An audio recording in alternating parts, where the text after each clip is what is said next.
Mélanie Fortin, qui va venir nous parler aujourd'hui de comment valider et faire évoluer son modèle d'affaires avec le temps. Salut Mélanie! Hey, salut, comment ça va, vous autres? Ça va super bien et toi? Numéro un, je suis vraiment contente d'être là avec vous et avec tout le monde qui nous regarde aujourd'hui. Pareillement. Alors pour commencer, Mélanie, ça serait quoi le premier point, le premier conseil pour valider et faire évoluer son modèle d'affaires? Ben écoute, puis là, tu me dis, oh, j'ai une dizaine de minutes, fait que je commence dès maintenant. Écoute, pour être en mesure de valider son modèle d'affaires, pour s'assurer qu'il est viable puis qu'il est performant, il y a plusieurs aspects à prendre en considération. Mais rapidement, puis ça, c'est pas sur la slide, sur la diapo, mais il faut savoir qu'un bon modèle d'affaires, c'est quoi l'objectif? C'est de créer de la valeur puis être rentable. Fait que si on garde ça en tête, mais un des premiers aspects, justement, c'est de s'assurer d'avoir la bonne échelle de valeur en place. Puis qu'est-ce que je veux dire par là? Ben, c'est tout simplement d'avoir, j'ai-tu les bons produits, les bons services pour la bonne clientèle cible que je vise. Ça, c'est super important parce que tu peux avoir un super bon système en place, des tunnels de vente incroyables, mais si, en bout de ligne, tu n'as pas les bonnes offres, ça va être difficile. L'autre aspect aussi qui est important de vraiment garder en tête, c'est que est-ce que mon plan de match, mon plan d'affaires prend en considération certains leviers de croissance pour assurer justement la performance et la viabilité du modèle d'affaires? Fait que, par exemple, un des leviers de croissance qui est, je ne sais pas ce que vous en pensez, Serge et Anthony, mais la fidélisation de la clientèle. Mais est-ce que je bâtis mes offres de services en prenant en compte que s'ils prennent tel service, tel programme, est-ce qu'ils vont prendre l'autre produit-service après? Puis comment je bâtis mon échelle de valeur justement pour m'assurer que je fidélise ma clientèle et comme ça, ben, je maximise ma croissance. Et Ça, j'adore finalement, ça, Mélanie, vas-y. parce que tu m'as interpellé, mais Serge, il m'a toujours dit ça coûte beaucoup moins cher vendre à un client qui existe déjà que développer un nouveau client, investir en marketing pour un nouveau Tellement. client. Alors, c'est vraiment, j'adore ce point-là.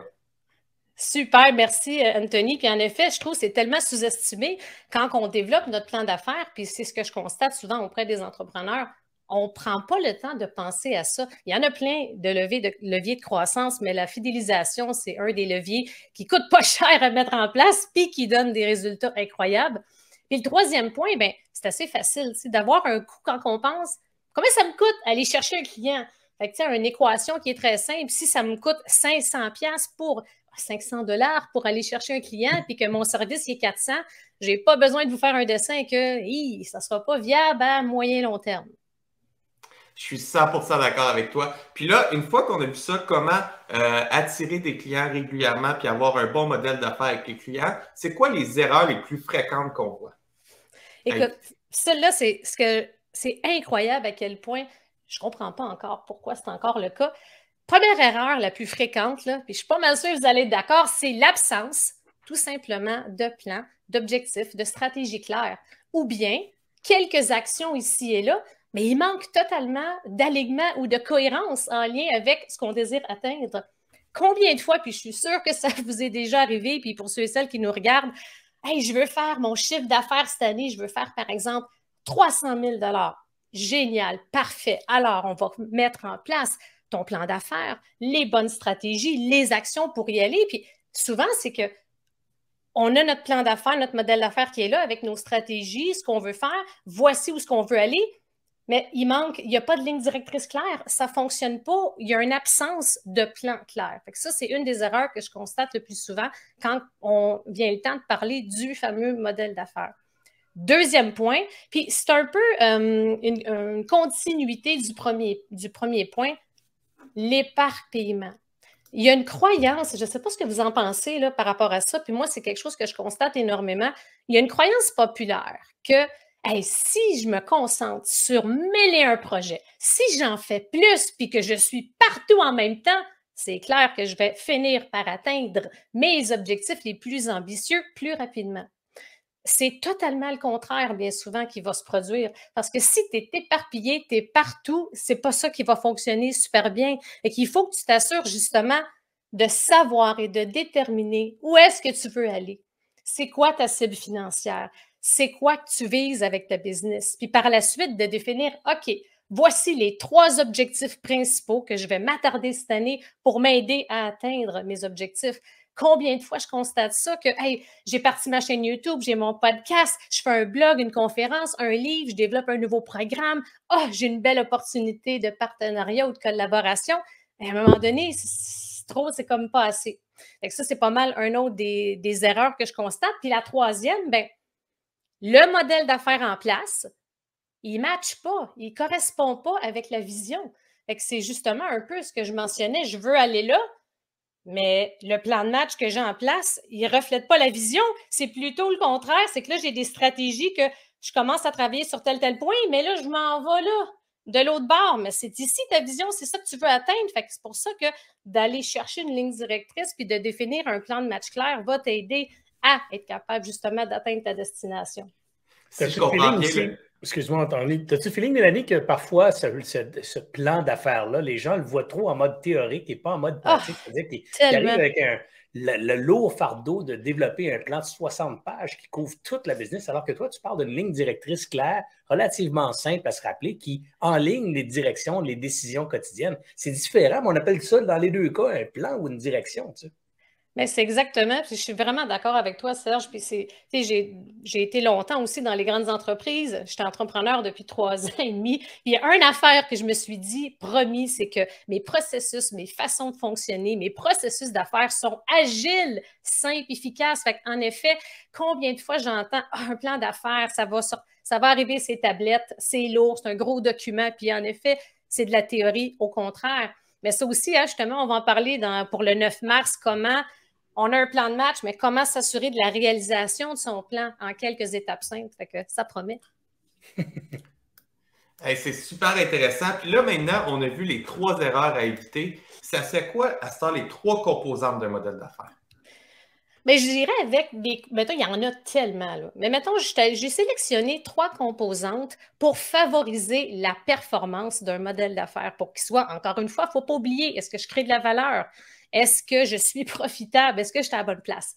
Fait que pour moi, puis ça, c'est un aspect qui est très important pour moi et que je mets beaucoup d'emphase là-dessus avec mes clients, c'est si vous êtes en mesure d'avoir un positionnement fort, okay? Ce que ça veut dire, c'est que si vous êtes en mesure de mettre de l'avant votre expertise et que cette expertise-là vous permet de vous différencier de vos concurrents, vous êtes en business, comme on dit.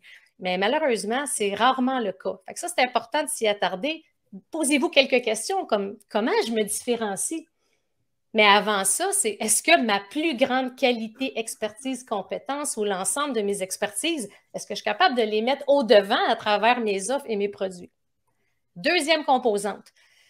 Moi, j'appelle ça un peu comme une fusion là, entre avoir le bon message qui attire la bonne clientèle cible, qui va les diriger vers là où les bonnes offres et que par-dessus tout, vous avez des processus d'affaires agiles et performants.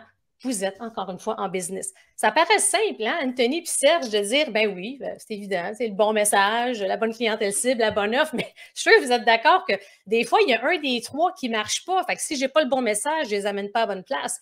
Fait que si je n'ai pas non plus la bonne offre, bien, ça va être difficile par la suite de pouvoir les convertir. Fait que c'est important de garder ça en tête. Et un autre aspect, encore une fois, qui est tellement sous-estimé, comment instaurer et développer une culture d'innovation dans son modèle d'affaires.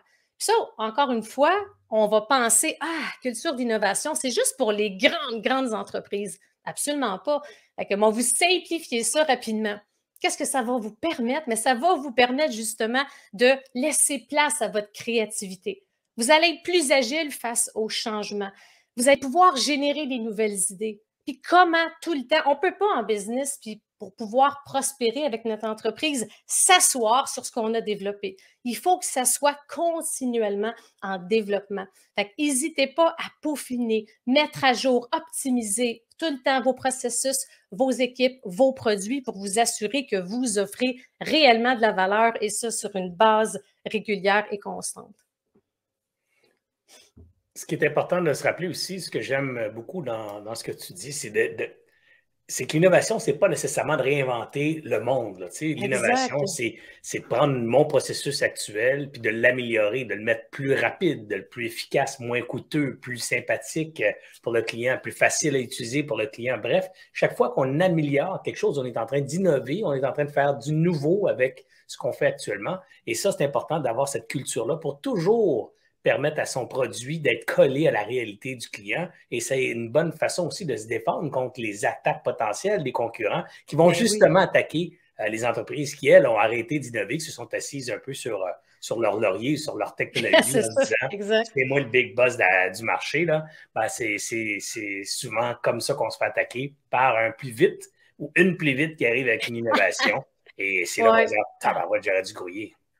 Exactement. Puis c'est vrai, hein, je ne sais pas ce que tu en penses, Serge, tu sais, comme la culture d'innovation, en effet, on pense que c'est gros, puis c'est juste pour les grandes entreprises. Puis comme tu le dis, j'aime ça. Innovation, on pense vraiment à tort que c'est de réinventer au complet. Écoute, c'est tellement fascinant, puis c'est rare que j'entends ça ou que je vois ça dans des modèles d'affaires des entrepreneurs. Ça doit être là parce qu'il faut à tous les jours, à toutes les semaines ou du moins régulièrement, avoir ça en tête. Comment est-ce que je suis tout le temps à jour? Exactement, parce qu'aujourd'hui, surtout depuis le contexte actuel, ça va tellement vite. On n'a pas le choix. C'est même une question de survie, je dirais. Mélanie, si tu me permets, on peut peut-être te prendre une minute pour te présenter ton background à toi. Tu viens d'où? Tu faisais quoi? Parle-nous de toi rapidement. Oui, absolument. Bien, rapidement, j'ai œuvré dans les grandes entreprises pendant une vingtaine d'années. Et le dernier poste occupé, j'étais directrice nationale des ventes chez Dessert, probablement que tu connais. Ben oui. Au niveau de Dessert, oui. Puis Marc, exactement. Et après, c'est ça, il y a eu différents événements de vie qui font en sorte que j'ai voulu partir ma propre business. Fait qu'en septembre 2018, je me suis lancée dans l'entrepreneuriat.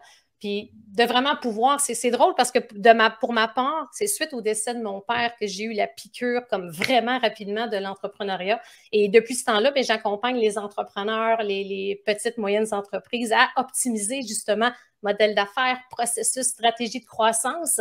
Mais ce qui est important pour moi, c'est tout en s'assurant qu'on ne va pas sacrifier notre qualité de vie. J'ai failli laisser ma peau dans mon ascension dans le corpo, comme je dis souvent, puis ça fait partie de mes valeurs, puis dans mes façons de faire, de comment travailler avec efficacité, comment accomplir plus en travaillant plus efficacement ou moins.